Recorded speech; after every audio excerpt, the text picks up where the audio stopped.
Сәлеметсіздер ме, анамның подписчиктері. Бүгін менің анам маған түрік палауын әзірлеп берді. Кәнекей дәмін көрейік. Өте әдемі екен.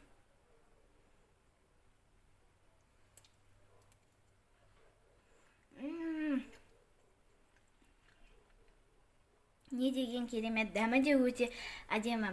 Анама тіркеліп қойыңыздар, өйткені анамда сіздерге керекті видеолар өте көп.